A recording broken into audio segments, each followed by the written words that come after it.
everyone. We are the Group 3 and we'll be reporting about Chapter 4, Curriculum Implementation.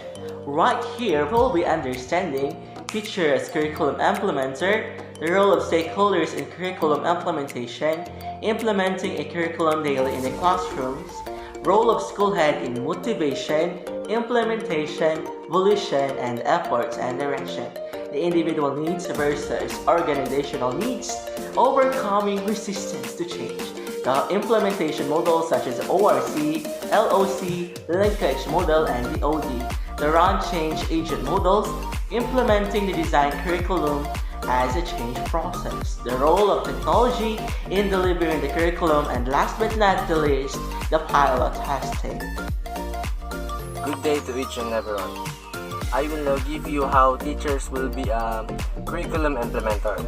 When teachers are viewed as implementers, they are being considered with the following. First, a teacher as implementer knows the curriculum. Learning begins with knowing. The teacher as a learner starts with knowing about curriculum, the subject matter, and the content. As a teacher, we have to master what are included in the curriculum. Second, a teacher as implementer writes the curriculum. A classroom teacher takes a record of knowledge, concepts, subject matter, or content. These things are needed to be written to preserve. Third, a teacher as implementer plans the curriculum. It is the role of the teacher to make a yearly, monthly, or daily plan of the curriculum. A teacher must consider also several factors in planning curriculum. Fourth, a teacher as implementer initiates curriculum. In cases where curriculum is recommended from different educational agencies for improvement of quality education, teachers are obliged to implement it. Fifth, a teacher as implementer innovates the curriculum. Creativity and innovation are hallmarks of an excellent teacher. Curriculum is always dynamic, hence keeps on changing. Sixth, a teacher as implementer implements curriculum in which curriculum that remains recommended and written will never serve its purpose if no one will implement it. It is the role of a teacher in which it's at the height of engaging learners with support materials to achieve the desired outcomes. Seventh, a teacher as implementer evaluates the curriculum. A curricularist implementer must determine if the desired learning outcomes have been achieved. So, there you are. You're now able to know how teacher will be a curriculum implementer. And for my next topic, let's talk about the roles of stakeholders in curriculum implementation. Different stakeholders have their own roles in curriculum implementation. First, the learners as the center of the curriculum. The learners are the very reason a curriculum is developed. They are the ones who are directly influenced by it. Each individual learner contributes to the realization of a planned curriculum by their active and direct involvement. Second, the teachers as curriculum developers and implementers. These teachers have roles of planning and writing the curriculum. In short, they are the curriculum makers. Third, the curriculum managers and administrators. The principle of command responsibility and institutional leadership rests on the shoulders of the school administrators. They are the one who great stake or concern about what kind of curriculum their school offer and how these are implemented. Fourth, the parents as supporters of curriculum. The power of parents to influence curricula to include instructional materials and school activities is great, such that success of curricula would somehow depend on their support. Fifth, community members as curriculum resources. Most often teachers complain that resources are very scarce. There are no books, materials, nor facilities available, and it will affect the implementation of curriculum negatively. But the community members and material existing in it can possibly substitute for what are needed to effectively implement curriculum. And lastly, other stakeholders in curriculum implementation. Professional organizations have given and shown great influence in school curriculum by which they are being asked by the curriculum specialists to contribute in curriculum review. So that's all. Thank you. So now, class, let's proceed to our next topic about implementing a curriculum daily in the classroom. The daily lesson plan is based on the plan of a written curriculum which teachers implement in the classroom. So according to the DepEd Order number 70, Series of 2012, teachers of all public elementary and secondary schools will not be required to prepare detailed lesson plan. They may adopt daily lesson logs which contain the need information and guide from the teacher guide or TG and teacher manual or TM reference material with page number, intervention given to the students, and remarks that indicate how many students have mastered the lessons or are needing remediation. However, teachers with less than 2 years teaching experience shall be required to prepare daily lesson plan. This is done, I think, so that the new teachers will be able to master the skills in planning a lesson plan. So, di ba class, alam niyo na kung paano gumawa o paano gawin ang isang lesson plan. So, sa paggawa ng daily lesson plan, it should include the objectives, subject matter, procedure, assessment, and lastly, the assignment. So now let's proceed to our next topic about the role of the school head in the implementation of the curriculum daily in the classroom. So the primary role of the teacher in the classroom is implementing the curriculum is writing and planning. Then the school head or the principals in the schools are the managers. They are the one that manage the curriculum planning, the curriculum resources, and managing the development and implementation of assessment strategies. The school principal is the leader and is responsible for creating a safe environment of cooperation and collaboration in the process of curriculum implementation. The study found out that the role of these principals in curriculum implementations is the provisions of resources, motivations, and guiding the teachers. The role of the school head in implementing the curriculum is to motivate the students to learn more and the teachers to do their jobs happily without any kind of problem. Keeping the teachers and students motivated is good for teaching and learning. To avoid any kinds of violation in the implemented curriculum, the school head always conducts a meeting in order to hear if there is a problem occur. The school head also does not fail his teachers and co-workers when it comes to his effort in making the curriculum as a guide in teaching, always supervising the current curriculum or the situation. Have a good day, everyone. Now we're tackling about the topic 4.5 and 4.6. It is the individual needs versus organizational needs, and then the 4.6, it is the overcoming resistance to change. So organizational needs, it is the needs of every employees in a certain company. So it should be the organization itself, the mission, vision, and the values of the organization that should be impacted in every employees in a certain company.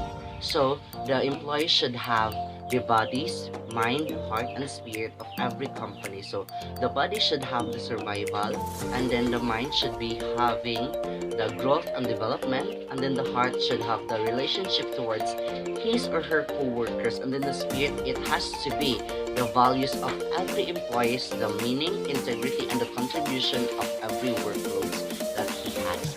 And then versus the individual needs, Commonly, the individual needs, it is the primary needs of every individual or every people in a certain community or in a certain house. It has to be the primary needs is subdivided into three parts. It is the food, shelter, and clothes commonly. But there are more theories about that, like Abraham Maslow. It has two major parts. It is the deficit needs and then the progression needs. The deficit needs, it's tackle about the satisfied person, and it has to be no longer desiring in a certain desire that he or she wants to, because it is fulfilled. And then the progression needs, it is the unsatisfied things, and it is subdivided into two, the higher level needs and the lower level needs. And that's all. Thank you. So have a good day, everyone. Now we're tackling about the topic 4.5 and 4.6. It is the individual needs versus organizational needs, and then the 4.6, it is the overcoming resistance to change. So organizational needs, it is the needs of every employee in a certain company. So it should be the organization itself, the mission, vision, and the values of the organization that should be impacted in every employee in a certain company. So the employees should have the bodies, mind, heart, and spirit of every company. So the body should have the survival, and then the mind should be having the growth and development, and then the heart should have the relationship towards his or her co-workers, and then the spirit, it has to be the values of every employee, the meaning, integrity, and the contribution of every workloads that he has. And then versus the individual needs, commonly the individual needs, it is the primary needs of every individual or every people in a certain community or in a certain house. It has to be the primary needs is subdivided into three parts. It is the food, shelter, and clothes commonly. But there are more theories about that, like Abraham Maslow. It has two major parts. It is the deficit needs and then the progression needs. The deficit needs, it's tackle about the satisfied person, and it has to be no longer desiring in a certain desire that he or she wants to, because it is fulfilled. And then the progression needs, it is the unsatisfied things, and it is subdivided into two, the higher level needs and the lower level needs. And that's all. Thank you. Okay, so good morning everyone. I am the next reporter in which I will be reporting the first two implementation models, such as overcoming resistance to change or ORC and leadership obstacle course or LOC. Okay, so we all know that implementation refers to the actual use of a curriculum or what it consists of in practice. As noted by Foran Scott 1999, a curriculum, however, will design must be implemented if it is so have any impact on the students. And since I will be reporting the implementation models, I will share the factors affecting that implementation models use. Okay, the first one is level of resistance. The second one is the type of desired change. The third one is the available expertise. The fourth one is the available resources, and the last one is the urgency of the situation. Okay, so the first model is the ORC or the Overcoming Resistance to Change model. So it focuses on the overcoming staff resistance to change that is present immediately before or at the time of the introduction of the innovation. So this model focuses on gaining advocates and sharing power equally between administrators and the teachers. And aside from that, the ORC model also focuses on allowing for the personal needs of the teachers to be addressed through maintaining high flexibility in the implementation. Overcoming resistance to change model also has 4 stages. So the first stage is the unrelated concerns, in which this stage is the stage of indifference. So a teacher is aware about change but do not see how it relates to their own life. So as such, the teacher is not worried about whatever innovation is coming. It's like at this stage, the teachers do not see a relationship between themselves and the change. So the second stage is the personal concerns, which is the teacher in this stage is now concerned with how the new innovation or curriculum will impact their life personally. For example, an English teacher wrestling or struggling with how using online learning will affect what they are trying to do in the classroom. So it's like at this stage, the teachers are concerned with how the new program will affect on what they are doing. So let's go for the third stage, which is the task-related concerns. So in this stage, the teacher is thinking about how to use the new curriculum or innovation.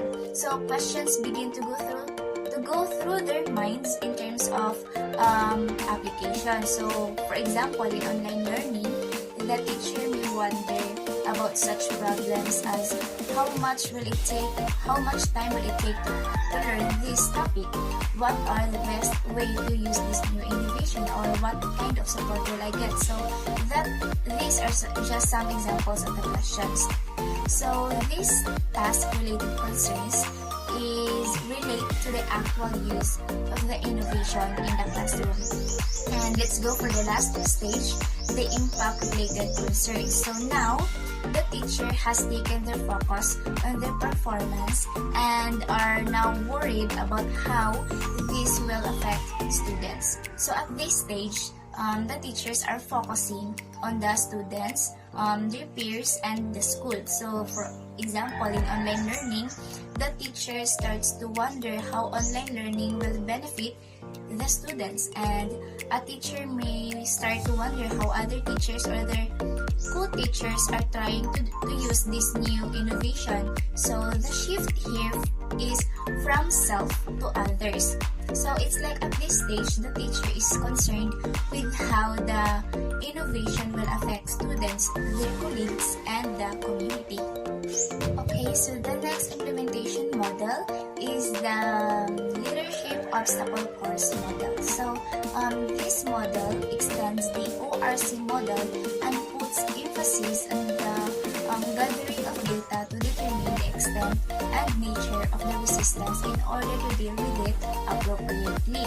So this model treats staff resistance to change as problematic and proposes that we should collect data to determine the extent and nature of the resistance in implementing the curriculum. So this can be carried out by the following. So first is the organizational members must have a clear understanding of the proposed innovation.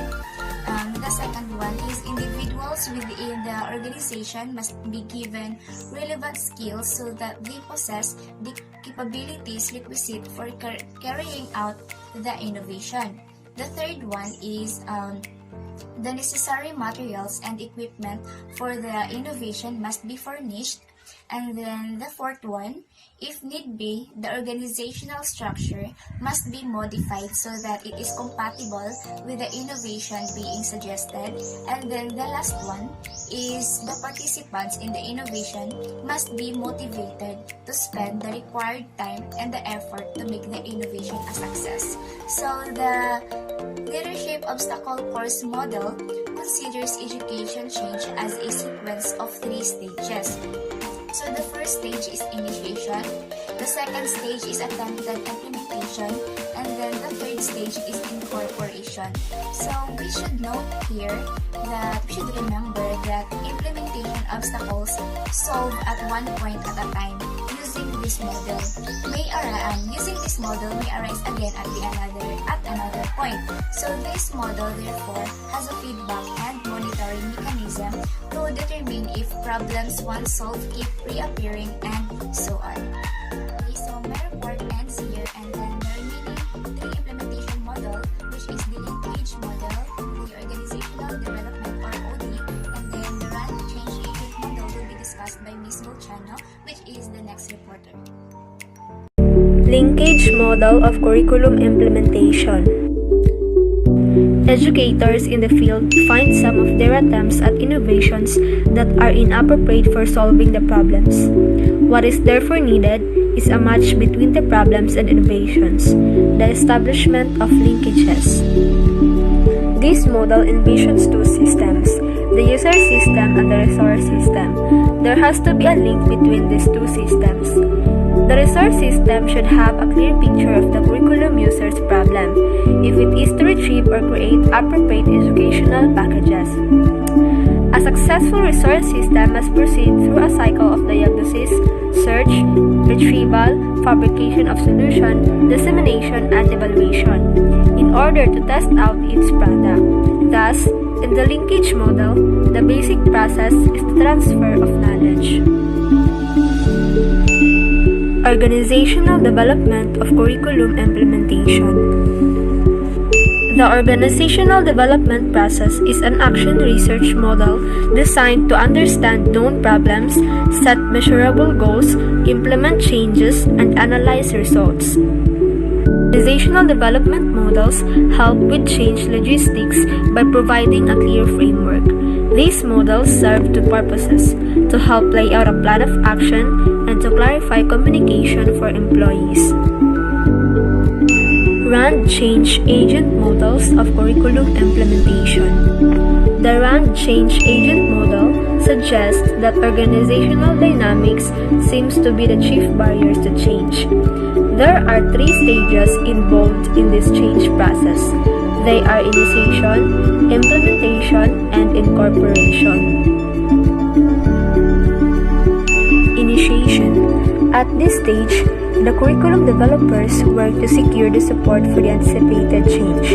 To support a change, such as a new program, people must understand and agree that it is legitimate. Thus, curriculum implementation activity requires the personal backing of the individuals involved. For example, we should inform the teachers about the need for change and how it might take place. Implementation. At this stage, the proposed change, the new program, and the organizational structure are adjusted to operationalize the change. Incorporation. During this stage, the changes implemented become part of the established program. The assumption behind this is that the success of the implementation is a function of the characteristics of the proposed change, the abilities of the academic and administrative staff, the readiness of the local community, and the organizational structure. Implementing the curriculum as a change process. Implementing means using the plan as a guide to engage with the learners in the teacher learning process with the end in the view that learning occurred and the learning outcomes have been achieved. Change is an ongoing process. Not all changes lead to improvement, but all improvement requires change. There are 5 characteristics of a curriculum change. These are: first, we have the substitution; second, the alteration; third, restructuring; fourth is the perturbation; and fifth is the value orientation. First is the substitution. It simply means that there is a replacement of a present to a new one or a new curriculum. Second is the alteration. It simply means that there is a minor change on or modification on the current curriculum. The third one is the restructuring. In restructuring, there is a major change on a current curriculum. And fourth is the perturbation. There is a fairly changes happen in a short time or a short period of time. So fifth is the value orientation. There is an emphasis between the mission and the vision of the school. The role of technology in delivering the curriculum. Technology has made search, storing, retrieval, transmission, gathering, dissemination, and reception of knowledge. It is easier, cheaper, and faster. Technology is expected to completely change the way the curriculum is developed and delivered, hence enhancing the quality of higher education. In delivering the curriculum, the role of technology is very important. Why? Because right at the planning phase of any instruction, aside from formulating the objectives and among other considerations, technology, there is a need to identify what instructional media or instructional devices are to be utilized in the implementation of classes. There are several types of instructional media or technology used in delivering the curriculum. These are real objects, models, field trips, kits, printed materials, visuals, visual boards, audio materials, overhead transparencies, opaque projection, slides, film strips, films like video, VCD, DVD, computer, and other multimedia presentations. So next is pilot testing. What's pilot testing? Pilot testing is a type of software testing that verifies a component of system or the entire system under a real-time operating condition. The purpose of the pilot test is to evaluate the feasibility, time, cost, risk, and the performance of a research project. By conducting pilot testing, you are not just only improving the insight generated from a single project, but also the process your team uses to conduct research. The reflective and iterative nature of pilot testing will actually accelerate the development of your skills as a researcher and as a curriculum implementer.